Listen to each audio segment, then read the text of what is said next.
Oi, Pedro, meu grande amigo, tudo bem? Que honra tê-lo aqui. Já tinha assistido alguma live, Pedro? Hoje a gente vai ter um convidado para lá de especial, que é o deputado federal Mauro Benevides. Oi, Miriam, deu certo agora, né? Acho que agora a gente consegue. Ele estava com dificuldade de aceitar o nosso convite, mas acho que agora vai.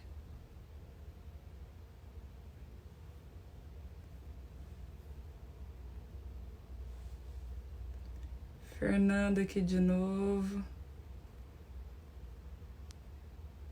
Pedro, como que tá sendo essa experiência de lives por aí? Tá funcionando também? Aqui tá tendo banho de conteúdo, a semana toda dedicada à reforma tributária. Montenegro, meu amigo, obrigada por estar aqui nos acompanhando. Obrigada aqui, eu vi alguém parabenizando pelas lives. Tá, né, Pedro? Obrigada, Pedro, eu fico muito feliz, sabe? Que vindo de você eu fico muito, muito feliz mesmo. Vamos ver se nosso deputado entrou. Rezende aqui com a gente também.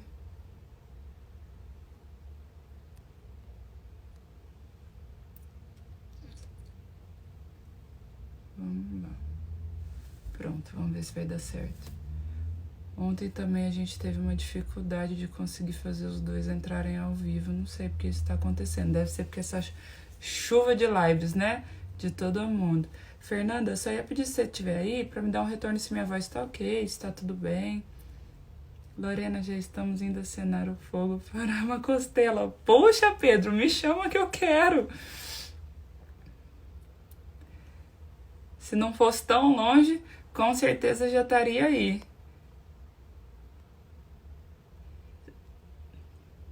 Depois dessa live tem outra seguida. É verdade. Vai ter, a gente hoje tem literalmente maratona de lives, né? Tem uma live extraordinária às 8 da noite de Brasília, 7 de Cuiabá, com o nosso colega Hugo, também advogado, assessor parlamentar, e ele vai falar pra gente um pouquinho aí dos bastidores da reforma tributária. Gente, o deputado não tá conseguindo aceitar, mas ele mandou aqui que... Aí, pronto, vamos tentar. Pediu para reenviar o convite.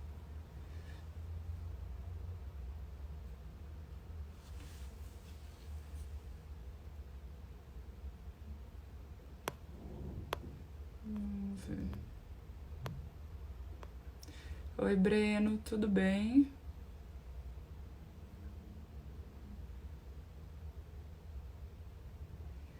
Ellen Guedes, minha eterna sócia, queria aproveitar a oportunidade para agradecer, porque se não fosse ela, nada disso estaria acontecendo. As pessoas até me perguntam muito das lives dela. Ela está aí num processo de mudança. As lives sempre são, né? Uma semana pelo meu perfil, uma semana pelo perfil dela. Nessa semana, como ela está de mudança, eu acabei ficando aí com semana seguida de live, mas o nosso projeto é compartilhar conhecimento, então ela tá sempre à frente, estudando, compartilhando comigo, batendo... Aí, pronto, o deputado entrou, vou fazer o convite. Agora foi. Aí.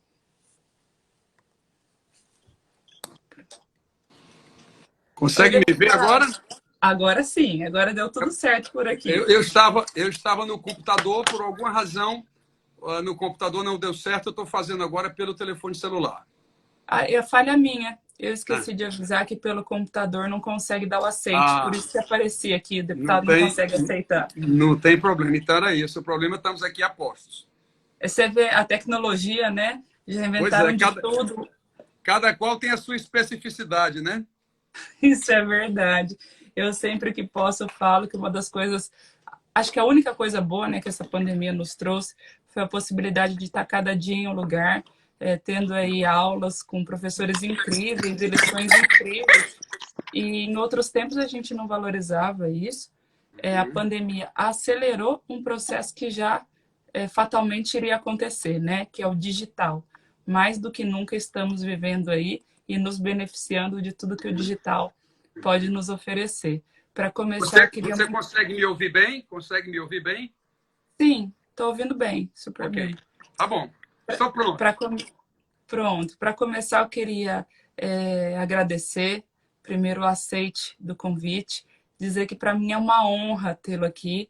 Eu, quando te vi a primeira vez lá no Congresso,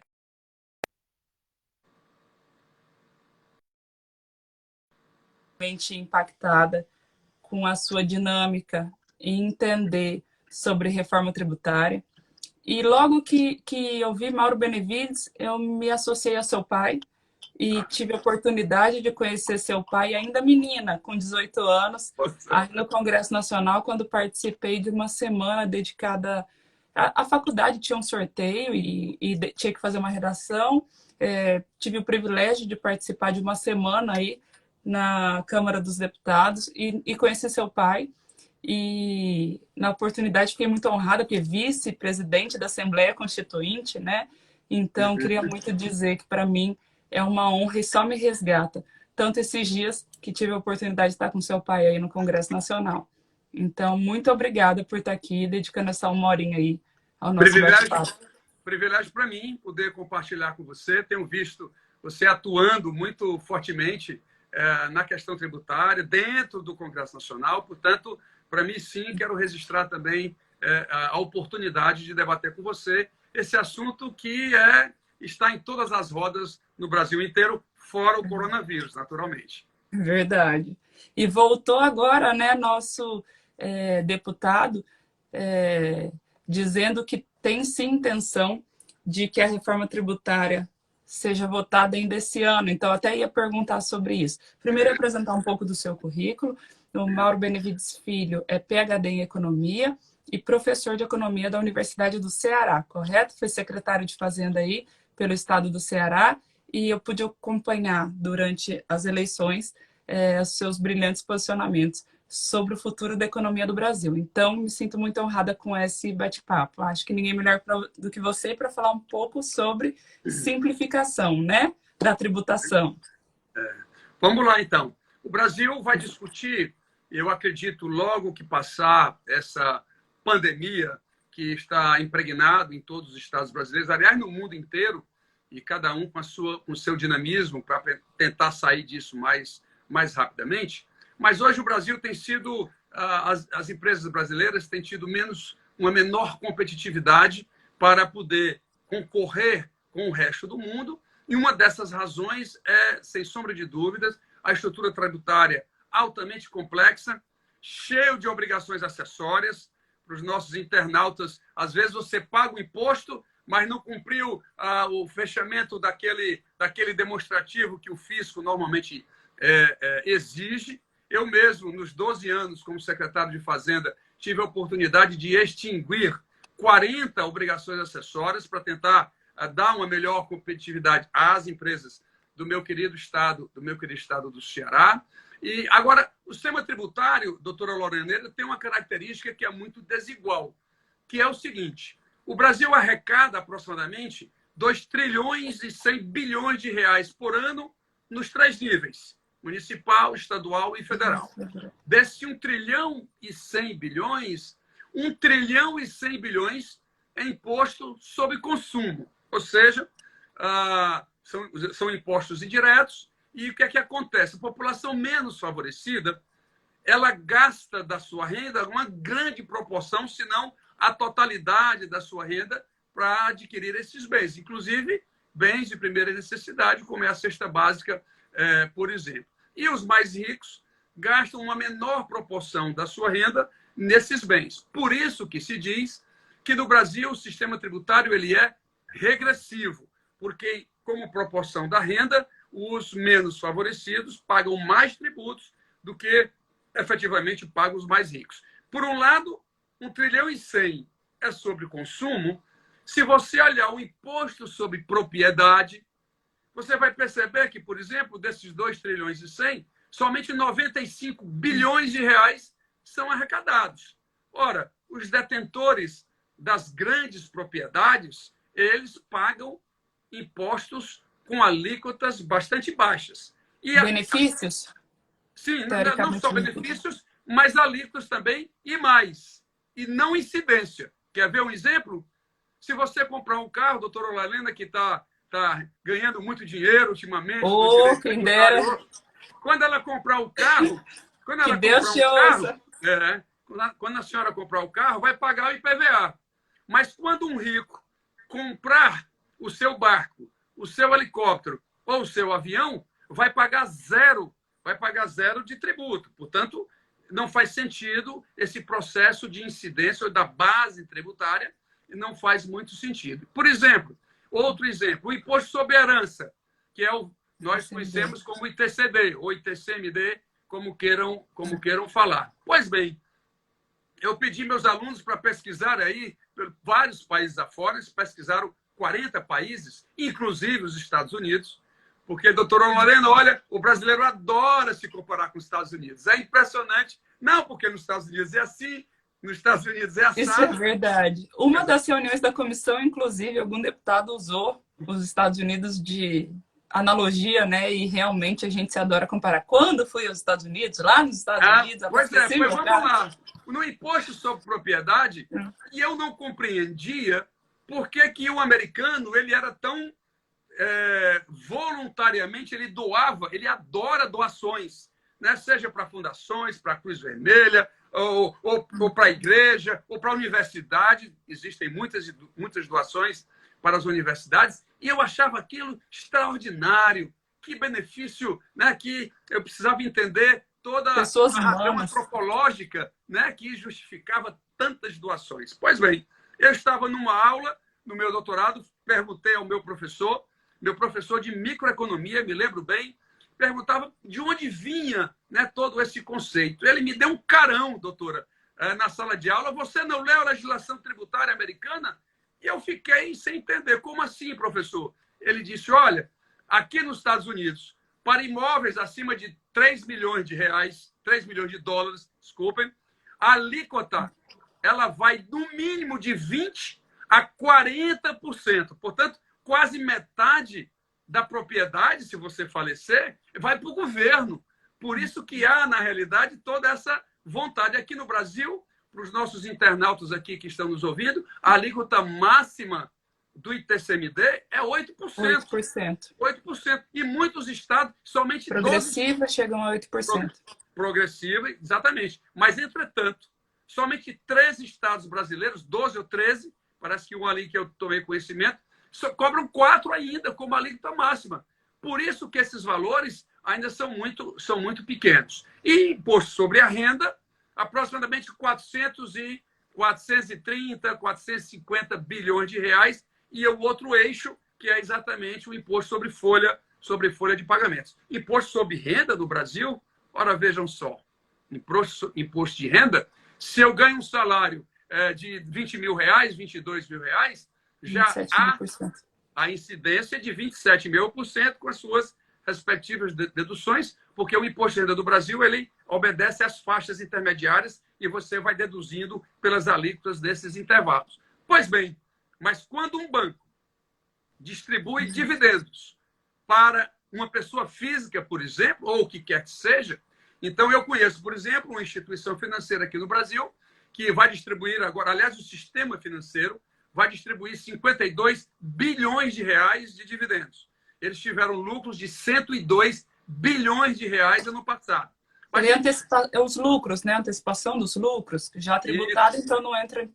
Exatamente. Então, essa distribuição de dividendos, e eu conheço 3 famílias de um desses bancos, que cada uma dessas pessoas, cada uma delas vai receber 1 bilhão e 600 milhões de reais para a pessoa física. Sabe quanto vai pagar de imposto de renda? Nada. 0. Exatamente, doutor. Então, tem distorções do sistema tributário brasileiro que a gente vai ter que corrigir na discussão, porque na Câmara dos Deputados e no Senado é quase a mesma coisa. O deputado Raul, inclusive, já esteve trocando ideias sobre essa... Passou por aqui ontem. Foi ontem, perfeitamente. Mas, ora, o que é que acontece? Está tudo centrado em cima do imposto sobre consumo. Vamos juntar 5 impostos. Lá no Raul, um pouco, são 7, ainda tem a junção da contribuição social sobre o lucro líquido, mais o imposto de renda, então tem algumas diferenças, mas tudo centrado no consumo, ou seja, você não altera a justiça tributária, que eu acho importante, que tem que ser discutido. E mais grave, eu vou dizer isso aqui nessa live de hoje, que eu acho que poucas pessoas não têm conhecimento, que é um absurdo o que o IBS, Imposto sobre Bens e Serviços. Por que não é IVA? Né? Para os seus alunos aí que devem estar achando, mas quando é que caiu IBS, Imposto sobre Bens e Serviços? Porque lá nos Estados Unidos e lá no mundo, na Europa, eles já trocaram a nomenclatura de IVA para Goods and Service Tax. Então, eles já adaptaram aqui no Brasil para ser IBS, Imposto sobre Bens e Serviços. Essa é a razão da mudança, né? Porque que isso já aconteceu aqui no Brasil. Mas, enfim, você vai juntar 5 impostos, ISS, ICMS, IPI e PIS/COFINS, correto? Muito bem. Vejam só. Como é que hoje funciona no Brasil? Sobre bancos. O ISS, por exemplo, ele incide somente sobre taxas, serviços que ele presta e assim por diante. Mas ele não incide sobre a receita das operações de crédito, ou seja, as receitas financeiras. Hoje não há essa incidência. Mas ela vai compor a receita integral dos bancos e lá há a incidência do PIS/COFINS. Tudo bem. O que é que vai acontecer agora na reforma tributária? E eu não vou deixar isso passar. O que é que vai acontecer? Como eu vou juntar os 5 impostos, entre eles o PIS/COFINS, e vou criar o IBS, pois bem, doutora Lorena e nossos internautas, não há previsão constitucional para a incidência do IBS na receita financeira dos bancos. Ora, eu estou tratando de uma redução de carga tributária em cima do sistema financeiro, que era exatamente o oposto que nós deveríamos estar traduzindo, né, para o país e transformar essa carga tributária muito mais justa, né, muito mais efetiva. Então, são nuances que eu estou procurando aqui elencar e, com isso, explicar também para os nossos internautas qual é a diferença entre o IBS, ou o IVA, o Value Added Tax, né, que o pessoal chama, e o Retail Tax dos Estados Unidos. Por que são diferentes? Tem muita gente que pensa que é a mesma coisa e não é. O Retail Tax, ele é um imposto do fim da cadeia, pago uma única vez, que é o sistema que os Estados Unidos ele usa, né? Você vai nos diferentes estados, diferentes percentuais de Retail Tax, de taxas, né, do lado do varejo, que é cobrado lá na loja, onde é vendida, e isso é diferente do IBS que vai ser criado no Brasil. E qual é a diferença? Porque o IBS, você vai mitigar o efeito de uma possível sonegação de imposto. Porque a cada etapa do processo de produção e de venda, a empresa que compra da etapa anterior, ela já vai se creditar e vai pagar somente a diferença que esse tributo vai significar. Então, você mitiga o efeito da sonegação fiscal, vamos dizer assim. Porque você continua não cumulativo, né? Então, ele continua como não cumulativo, não continua como não cumulativo. Mas você vai mitigando, portanto, todos esses efeitos. A minha preocupação, e nós debatemos isso da última vez com a professora Rita, que esteve lá na comissão e tal, e eu fiz essa abordagem lá para ela, é se esse pagamento, como é que a empresa da etapa posterior vai saber que a empresa da etapa anterior recolheu o tributo. Esse tributo vai ser pago para a agência, para a autarquia gestora que vai fazer essa distribuição entre União, estados e municípios. O comitê gestor, esse comitê gestor. É uma coisa parecida, para a gente dar um exemplo aí para os nossos internautas e para os nossos alunos, é tipo o Comitê Simples Nacional, né? Você paga lá para o comitê e lá o próprio SERPRO ele faz a divisão entre União, estados e municípios. Ora, Mas se a empresa da etapa anterior não tiver pago, será que depois o fisco vem me cobrar porque eu deduzi um imposto que não foi pago na cadeia anterior? Então, Com responsabilidade solidária, a gente sabe que o fisco faz isso muito bem, né? Muito bem, o fisco não abre mão e por CNS, por exemplo, a característica dele é a solidariedade, mesmo na substituição tributária, mesmo na ST. Aqui é assim. A nossa legislação é exatamente assim. Se o da cadeia anterior não pagou, o da posterior assume a bronca e está todo mundo aí no meio como responsável solidário. Isso tem outros efeitos, por exemplo, porque o princípio desse imposto que nós estamos discutindo é o princípio do destino.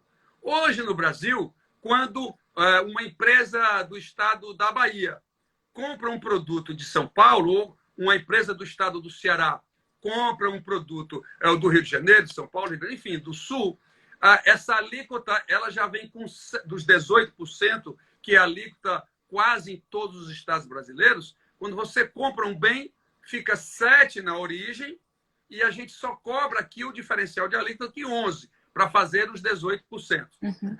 Agora, com o IBS, esses 18% serão alocados integralmente para o Estado consumidor. E o que é que isso significa macroeconomicamente falando? Significa que você vai acabar com todos os incentivos fiscais existentes hoje no país. Porque o incentivo fiscal, doutora Olena, ele é dado na produção. Se tudo vai para o destino, você vai eliminar. Isso é muito ruim para o Norte, para o Nordeste e para o Centro-Oeste, onde estão concentrados, vamos dizer assim, a maior parte dos incentivos. São Paulo está dando muito incentivo agora. Incentivo, Eu ia até perguntar, entramos num ponto polêmico, né? Eu não ia entrar muito nesses polêmicos, mas já que você me deu essa liberdade, eu vou perguntar.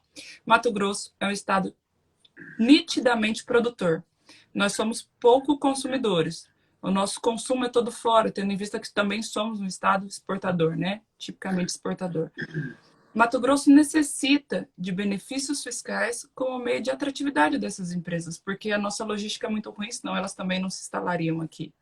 E também precisamos de benefícios sobre insumos, são necessários para manter a nossa produção e a nossa produtividade.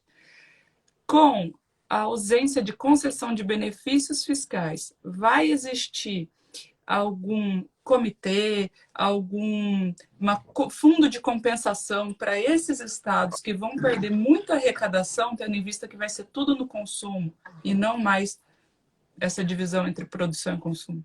Vamos lá. O que é que diz a emenda constitucional? Ela diz assim, durante 10 anos, os estados que aumentaram receita com o novo modelo, ou seja, com o princípio do destino puro, esses estados não se animem, pelo menos durante 10 anos, porque esse excedente de receita ele vai para o fundo de compensação, gerenciado por essa autarquia que está prevista a sua criação. Existem modelos diferentes, modelos que só estados e municípios participam, modelos em que participam municípios, estados e a União, inclusive, como sendo a diretora dessa autarquia, tendo a gestora maior, a presidência dessa... Até ia entrar nesse assunto também. Pois é, vamos já entrar lá. Eu tenho uma posição específica sobre isso, inclusive, diferentemente dos estados. Eu tenho conversado muito com os secretários de Fazenda de todos os estados brasileiros, tenho recebido muito frequentemente, pela ligação que acabei desenvolvendo ao longo desses 12 anos. A secretária do estado do Ceará, a secretária Fernanda Pacopaíba, tem feito um grande trabalho no que ela vem gerenciando. Foi minha professora no IBET, é uma excelente... Pois é, um excelente profissional, está fazendo um grande trabalho. Mas, e essa é uma preocupação do Mato Grosso, é uma preocupação de São Paulo, é uma preocupação do Rio Grande do Sul. Então, primeiro momento, durante 10 anos, não há o que se falar em queda de receita, porque todo o excedente dos estados consumidores... O que é um estado consumidor, para que as pessoas entendam? O Ceará, por exemplo, o meu querido estado do Ceará. Hoje, nós produzimos menos do que consumimos. Portanto, a gente é deficitário na balança interna dentro do Brasil. Agora, então, hoje eu só fico com 11% dos 18. A partir do IBS, nós vamos ter os 18%. Portanto, integralmente, o Ceará deve ter um acréscimo de receita em função da instituição. Por outro lado, nós vamos perder o mecanismo de conceder incentivos fiscais. Aqui nós temos o segundo maior polo calçadista do Brasil. Muitas empresas saíram do Rio Grande, saíram de São Paulo. Hoje o Ceará é o segundo polo calçadista, por exemplo, do Brasil. Nós temos um polo siderúrgico. Nós temos uma siderúrgica produzindo. Existe uma empresa no mundo, a maior consumidora de aço, produtora de aço, digo melhor, do mundo, é uma empresa chamada Dongkook, é uma empresa coreana. E aí nós fizemos um investimento no porto, aqui no estado do Ceará, gastamos quase 2 bilhões de reais. Posso fazer só a propaganda aqui do Ceará? 30 segundos. Hoje, com o ajuste fiscal que foi feito, o meu estado se transformou naquele estado que mais investe no Brasil. Se você olhar o volume de investimento vis-à-vis a sua receita, o estado do Ceará é aquele estado que investe em proporção à sua receita de todos os estados brasileiros. E nominalmente, o segundo, né, que é estranho, o estado pequeno, o estado deve ser o 12º PIB, 13º PIB brasileiro, mas realmente está no topo pela capacidade que teve de controlar gasto com o pessoal, de controlar o seu custeio, gerenciar bem a sua dívida pública e, obviamente, sobrar dinheiro para investimento. Então, nós vamos perder essa condição de igualdade, porque muita gente, doutor Lorena, pensa que incentivo fiscal é uma coisa graciosa, mas não é. O que é que acontece? Por exemplo, vou dar uma empresa de calçados que tem 40 mil empregos. Olha só, tem 40 mil empregos aqui no estado do Ceará. Por exemplo, a Grendene, que todo mundo conhece, é uma empresa nacional e que exporta para o mundo inteiro. Quando ela veio para cá, o que é que acontece? Os insumos da química do plástico vêm todo de São Paulo. Aquela essência de baixa vem todo de São Paulo. E aí o resto ela produz no estado do Ceará. Aliás, das 8 fábricas, ou são 11, eu não tenho certeza agora, a maior fábrica de maior produtividade no Brasil é aqui em Sobral, no estado do Ceará. Então, ele produz. Então, se você não compensar o custo de transporte, né, de gerenciamento, de frete, para chegar aqui, produz, porque 72% do PIB brasileiro ele está no sul e sudeste. Então, ele vai ter que produzir e devolver para o grande mercado consumidor brasileiro. Então, se hoje, quando ele produzir aqui, ele remeteria com 12% na interestadual, a gente faz um abatimento desses 12%, pode ser 3%, pode ser 4%, exatamente para dar, preste atenção no que eu vou dizer agora, igualdade de condições para competir com a fábrica lá de São Paulo. Portanto, as pessoas, às vezes, são muito idiosincráticas quando se fala de incentivo fiscal, mas, no fundo, não é nada demais, é um mero ajuste de competitividade, porque, no passado, isso foi dado para o Sul, a indústria automobilística, que está todo no sul do país, e pelo menos uma na Bahia, mas só conseguiu ir para a Bahia quando o governo federal deu a isenção do IPI por 10 anos, quando a FOS se instalou lá na Bahia. Então, essas coisas precisam ser tratadas com muita responsabilidade. As pessoas têm uma visão um pouco deturpada de incentivo fiscal, como se fosse uma sonegação, né? Uma burla da legislação, quando, na verdade, a gente sabe que o nosso Brasil é um país, o nosso país é continental, então a gente é bem segregado nos estados e essa concessão de benefício fiscal visa justamente isso, o equilíbrio de competitividade entre os estados de diferentes regiões, né? E essa discussão ela vai chegar muito forte, né? No Congresso, eu acredito que acabou essa questão da pandemia, as discussões de tudo que nós estamos aprovando, isenção de tarifa de energia de até 220 megawatts, tratamento especial para as microempresas. Eu posso fazer um pouco de macroeconomia aqui, 10 minutos? Claro, claro. Então, vamos lá. Microempresas que tiveram... sou de aluna real, eu realmente anoto, porque eu fico com a microempresa, doutora Holanda, por exemplo, poucas pessoas sabem o que é microempresa e empresa de pequeno porte, para aqueles que estão nos vendo nesse exato momento. É aquelas que faturam até 360 mil ano e a empresa de pequeno porte, que faturou até 4.800.000 reais por ano. Pois bem, o ICMS dessas empresas estão postergados, eles estão pagando zero em abril, em maio e em junho. Obviamente, postergar significa não pagar. Significa que eles vão passar abril, maio e junho, diferido para julho, abril, maio e junho, para julho, agosto e setembro. Então, é uma tentativa de dar um alívio. As micro e pequenas empresas, elas empregam aproximadamente 64% do emprego formal brasileiro, e acabamos de aprovar lá na Câmara dos Deputados. Eu fiz uma modesta contribuição nessa matéria, que vai ter uma linha de financiamento, não mais para manter os empregados, mas para poder, como ela está perdendo receita, ela vai precisar de capital de giro para se sustentar, enquanto nesses 60 dias, todo mundo, alguns inclusive em lockdown, não vai ter consumo, a não ser aqueles que estão vendendo por aplicativos. Então, o que é que vai acontecer? Nós fizemos uma linha de financiamento com 8 meses de carência.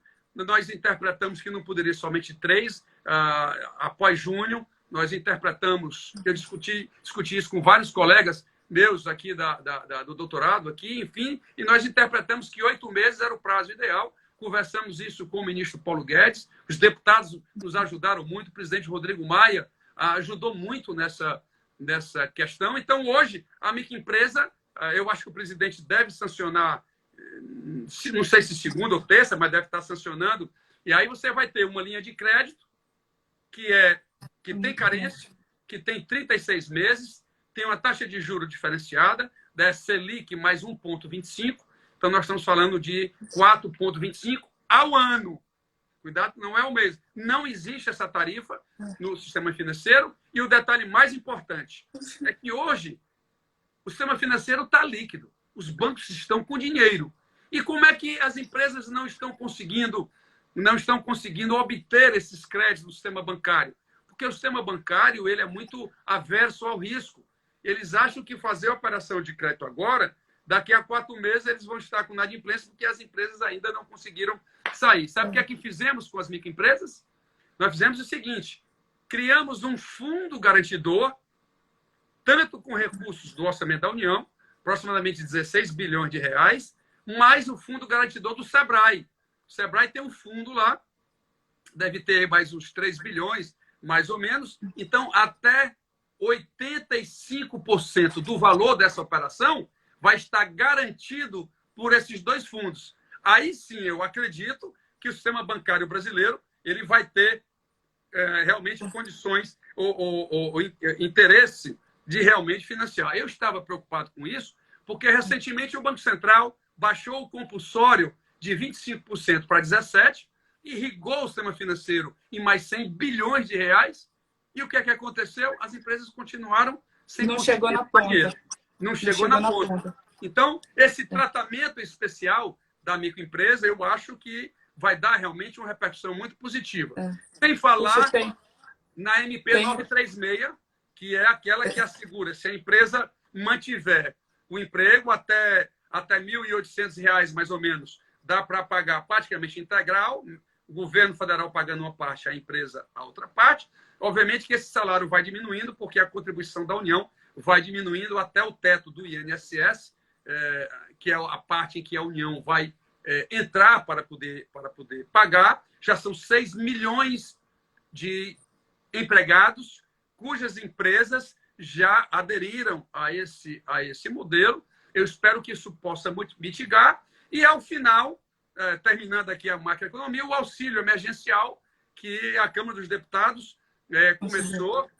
Obviamente, isso, Lorena, em agosto do ano passado, o presidente Rodrigo Maia pediu 4 deputados, o deputado Mauro Filho, o deputada Tabata, o deputado Felipe Rigoni e o deputado Orlando Silva. A Câmara estava numa pauta econômica, só econômica. Era a reforma trabalhista, a reforma da Previdência, independência do Banco Central, e a pauta social, nada, não tinha absolutamente nada. Então, nós fomos criando um modelo, um projeto de lei, quando, de repente, chega a tal do coronavírus. Então, nós fizemos uma adaptação. Obviamente, não quero trazer só para mim. Toda a Câmara nos incentivaram muito, então é uma tarefa dividida. Abraçou o projeto. por todos os deputados, que é onde chegou esse auxílio de 600, mas até 1.200 por família, com aquelas regras, a renda familiar per capita não pode ser maior do que metade do salário mínimo, ou seja, R$ 522,50, não pode ter emprego formal, não pode estar recebendo seguro-desemprego e nem pode também estar recebendo aposentadoria ou qualquer benefício do INSS, ser maior de 18 anos. Essas regras ainda estão muito na memória aqui de quem trabalhou durante muito tempo para construir esse mundo. Mas, enfim, então isso é para tentar ver se Deputado, se me permite apenas uma sugestão, aqui a gente trabalha, eu acho que há mais de 12 anos só com direito tributário, então analisei as medidas do governo, achei que foram realmente boas para o nosso momento, mas se me permite fazer uma sugestão, aquelas empresas que já tinham parcelamento, a gente acabou se esquecendo um pouco de falar sobre elas. A empresa que já tinha parcelamento, por óbvio, ela não tinha condição de pagar o débito, de pagar o imposto e solicitava, né, do parcelamento. Achei que ficou faltando talvez alguma medida para essas empresas. Ou a gente viu que diferiu. Então, lá no mês... Doutora Lorena, você está falando que quem fez refis e parcelou, é isso? Ou parcelamento direto da administração tributária, que tem dois regimes. Porque se for o parcelamento do refis, vamos ter uma análise. Se for parcelamento do sistema tributário, outra análise. Então, vou lhe ouvir ainda mais. Vamos lá. Ou tanto para as empresas do Refis ou para essas microempresas mesmo, do Simples Nacional, que vão diferir. A gente viu que vai diferir. Aí vai acumular julho, agosto e setembro, 2 períodos. Por óbvio que a nossa economia não vai estar estabilizada no segundo semestre. Então, se a gente optasse para que essas empresas tivessem uma opção de fazer um parcelamento desses débitos diferidos, a gente poderia diminuir o risco aí da inadimplência, né? Estou entendendo. Ou seja, tentar criar um regime para até as empresas de pequeno porte. Você não está falando também de todo mundo, não, né? Ou tá mais, não, Simples mais Nacional. Simples Nacional. Isso já me conforta porque as empresas brasileiras elas estão muito acostumadas a fazer quase todo ano fazer refis. Né? Aqui no estado do Ceará, nós conseguimos aprovar uma lei na Assembleia Legislativa para proibir refis durante 5 anos. Nós estamos no 3º ano de proibição. Para surpresa minha, sem fazer nada, minha receita aumentou 2%, 1,9%. Ou seja, você tirar a perspectiva de praticamente todo ano fazer refis, elas eu já sei que vai ter um refis, eu não vou pagar porque eu vou me beneficiar de um parcelamento. Vou dar um exemplo aqui que é muito importante aqui para nossa live. Coisa bonita, né? Live. Enfim, que o brasileiro adora. Olha que subicia, viu? A hora que começar, não para mais. De 2000 a 2017, nós fizemos 31 programas de refis. De 2000 a 2017, 17 anos, nós fizemos 31 programas de refis. Mais de um refis por ano. A União abriu mão de receita de 858 bilhões de reais. Ou seja, as empresas vão se acostumando, deixam de pagar, porque sabe, se não tiver no ano, daqui a 2 anos tem. E por isso que eu fiquei surpreso. Quando isso foi aprovado, nós encaminhamos o projeto com 10 anos para a Assembleia, mas aí a pressão, a negociação natural do processo político. Não estou falando da Casa, pelo contrário, eu já participei dela e me honro muito de ter participado da Assembleia Legislativa do Estado do Ceará, mas lá na negociação ficaram 5 anos, que foi um avanço muito grande. E eu fiquei tão empolgado, e vou dizer para você, talvez você não saiba disso ainda. Quando eu cheguei na Câmara dos Deputados, eu estive com o ministro Paulo Guedes e disse: ministro, está na hora de acabar com essa... Todo ano a Receita Federal faz refis, enfim, o Congresso propõe, o governo propõe, vamos acabar com isso. Aí ele disse: olha, pô, Benevides, que bom e tal, vamos fazer isso, está na hora mesmo de se acabar. Voltei para a Câmara, todo, como diz aqui no Ceará, todo paludo, chegou a minha vez aqui na Câmara dos Deputados. Meu primeiro projeto de lei complementar, estou compartilhando aqui com você, foi proibir União, estados e municípios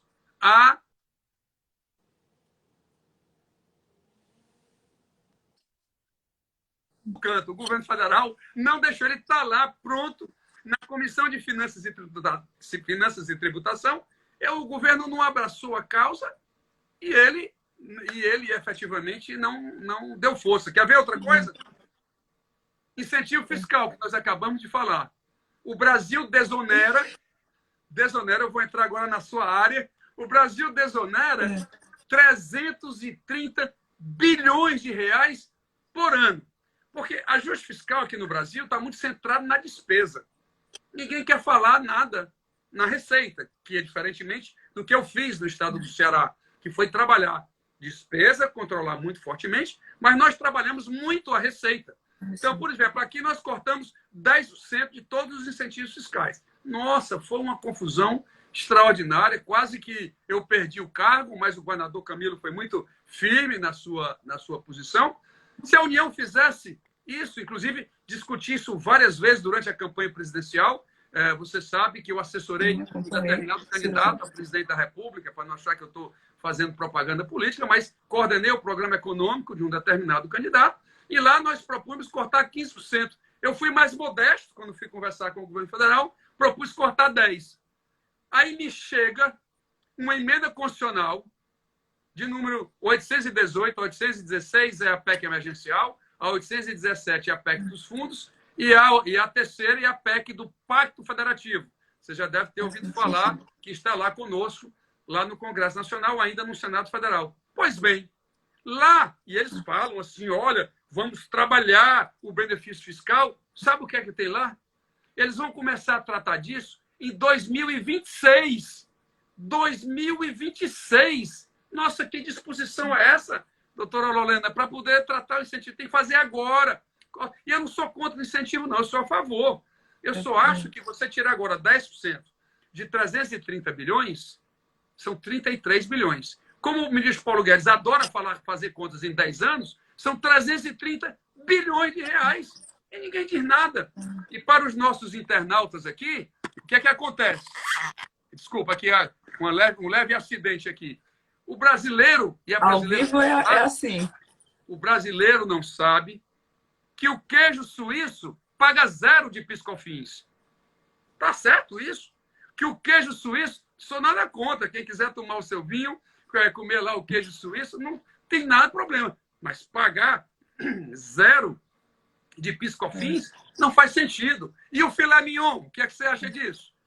Filé mignon, doutora. Eu assisti essa sua fala e foi essa exatamente a que eu gravei. É impressionante como essas pessoas mais ricas têm muita força na definição dessas alíquotas. Não faz sentido isso pagar. Eu, se fosse eles, eu tinha pelo menos vergonha, colocava a mesma alíquota da cesta básica.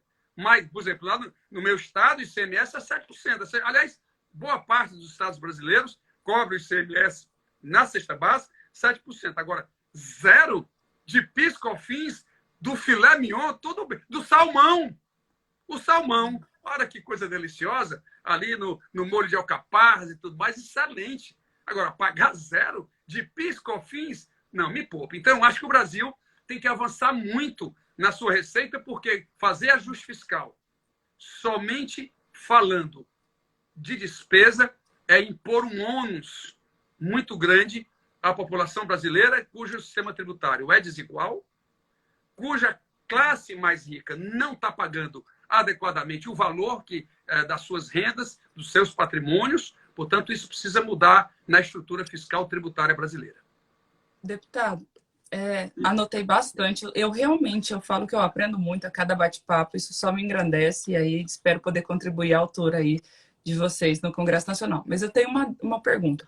A gente viu que o deputado Aguinaldo Rocha se manifestou aí no dia 6 de maio agora, dia que inclusive era para estarmos entregando a redação final da comissão mista, né, da junção das duas PECs, e ontem o deputado Raul brincou que seria a PEC 155, o doutor Rogério Galo também fez a mesma brincadeira, eu demorei para entender.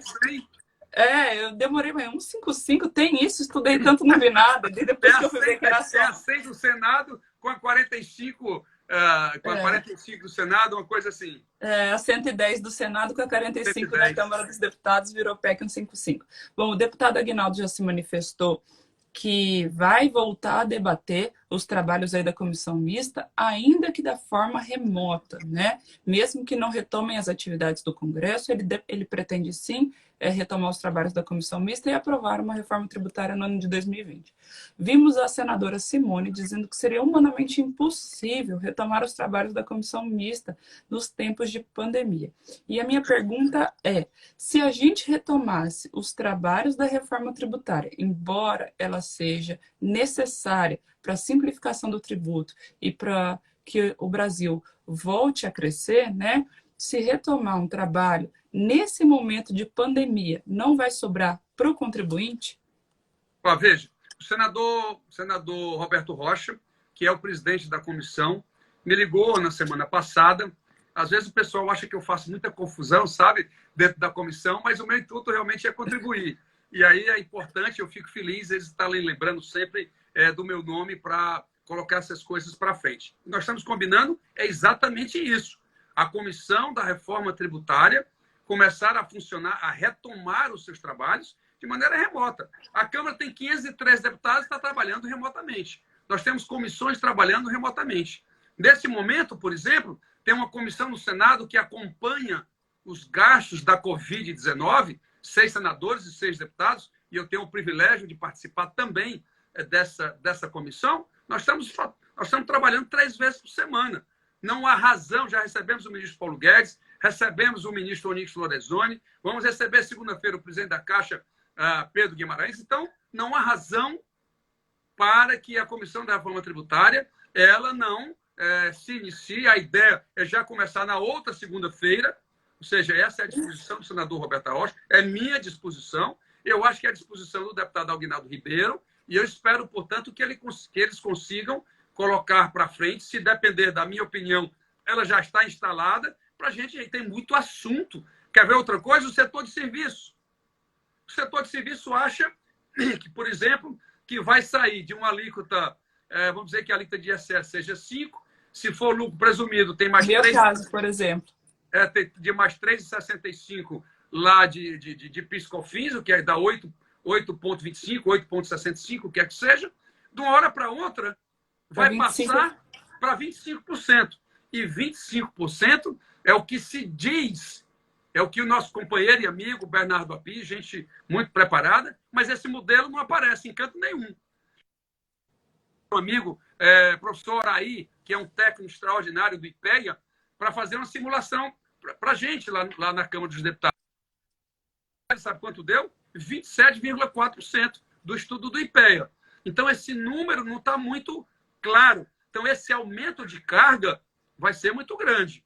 Então, precisamos estar muito atentos para saber como é que isso vai significar para segmentos da população brasileira. Inclusive, esse é um ponto fundamental. E eu acho que no dia que você estava lá, eu fiz esse ponto. A cesta básica, a alíquota dela hoje, em quase todo o Brasil, é 7%. Aí vamos de uma hora para outra, o arroz, o feijão, ela pula para 25%. E aí eu pergunto, mas como é que pode? Vocês não estão pensando isso, não? Não, o deputado Mauro Benevides, o que é isso? A gente vai, logo que ele pagar, nós vamos devolver para essa população mais pobre. Ô, doutora Lorena, a senhora já viu fisco devolver dinheiro? Que coisa mais difícil disso acontecer. E segundo, vai ser o único lugar do mundo onde o pobre vai ter que ter capital de giro para pagar na frente para receber o tributo depois. Ele já não tem dinheiro nem para sobreviver, quanto mais para ter capital de giro para pagar mais imposto para receber posteriormente. Isso é um modelo que a gente sabe que não vai funcionar. Até porque se a gente está vivendo dias... A gente está com 7 minutinhos, né, para o seu próximo compromisso. Exatamente. Eu lhe ponderaria que 19 horas, como já lhe informei, apesar... Estou adorando aqui o debate com você, mas vou fazer uma outra live. O seu Ibope foi tão grande que aí outras lives me chamaram para poder participar às 19 horas. E eu fico muito feliz que o colega nosso da Nacional, que é o Dr. Fernando Facuriscaf, passou por aqui. Segunda-feira a gente fez um bate-papo com ele. É realmente um gênio, tem muito a acrescentar. Fico muito feliz desse bate-papo. Exatamente, é com ele que recebi esse convite. Então, vamos debater mais especificamente, desenvolver essa questão dos estados brasileiros. não só a estrutura tributária, mas a estrutura fiscal, e eu vou cair em cima dos estados mais ricos, de São Paulo, que não fizeram o dever de casa, mas isso é outro assunto para outra live. O doutor Fernando tem uma visão da reforma tributária muito peculiar, é bom conversar com ele, ele nos abre bem a mente também. Mas como a gente está aí nos minutos finais, eu só ia deixar uma consideração a respeito do comitê gestor, eu tenho meio receio de muito dinheiro na mão de um comitê e possa, de repente, virar um FEX 2, onde os estados não recebam, né, e fiquem aí dependendo de uma possível sanção de um comitê gestor. Mas, enfim, isso é matéria para depois, para um longo debate, né? Apesar de que eu acho que, enquanto o FEX davam a provisão de um número de anos, essa briga hoje dos estados brasileiros em relação à Lei Candir, né? A Lei Candir é aquela que o Estado desonera o ICMS e a União, em 97, disse que compensaria os estados. Hoje, os estados desoneram 38 bilhões de reais e a União só compensa 3,8 bilhões, mas há uma discussão se realmente esse imposto é devido. E o TCU já disse, no seu parecer, que esse imposto não é devido, doutora Lorena. Então, mas essa matéria está no Supremo. O ministro Gilmar Mendes deu um prazo para o Congresso. Passou o doutor Rogério Galo aqui, seu amigo, defendeu meu amigo, o Rogério, mandar um abraço aí para ele, grande secretário, vocês estão de parabéns pelo secretário que tem, mas lá seria automático, não tem essa questão de dotação orçamentária, o dinheiro não, a União não tem dinheiro para repassar, é diferente, porque ele entra no comitê e sai no dia seguinte, não há porquê a gente fazer assim essa comparação muito direta. Obviamente que todo bypass pode gerar insegurança, você tem razão, mas eu não sei se seria na mesma dificuldade, né, que o FEX acabou gerando para todo o Brasil. Bom, entramos aí nos reais minutos finais. Eu ia pedir muito para você deixar sua mensagem final. E primeiro eu queria agradecer mais uma vez a oportunidade do bate-papo e me colocar à disposição aí da comissão para o que precisar, para os estudos, estou sempre à disposição. E queria muito pedir a sua mensagem final. Minha primeira palavra é de agradecimento, de dizer realmente, sou sincero, do privilégio de estar poder debatendo com você, né, esse assunto que vai estar na boca do povo. Pode anotar, daqui a uns 2 meses, esse assunto vai estar na boca do povo, que vai mexer com o bolso das pessoas. E quando mexe no bolso das pessoas, aí você desperta, né, com mais rapidez a atenção de todo mundo. Portanto, contem comigo, eu estarei atento para produzir ao Brasil, que vai sair disso, que vai se recuperar desse momento. A atividade econômica, lá na frente, ela retomará. Nós vamos estar no Congresso para que essas transformações mais de fundo, mais de estrutura, nós vamos procurar contribuir e eu espero, portanto, que já em janeiro de 2001 já possamos estar vivenciando um outro momento, e porque eu acredito que é possível, sim, fazer um Brasil muito mais justo e um país muito mais desenvolvido. Portanto, muito obrigado pela oportunidade. Eu que agradeço. Agora vamos encerrar e eu vou lá te acompanhar na sua segunda live. Tá Pronto, bom? já vou passar para lá. Um abraço e boa noite a todos os internautas. Tchau, tchau, gente. Boa noite. Tchau, tchau.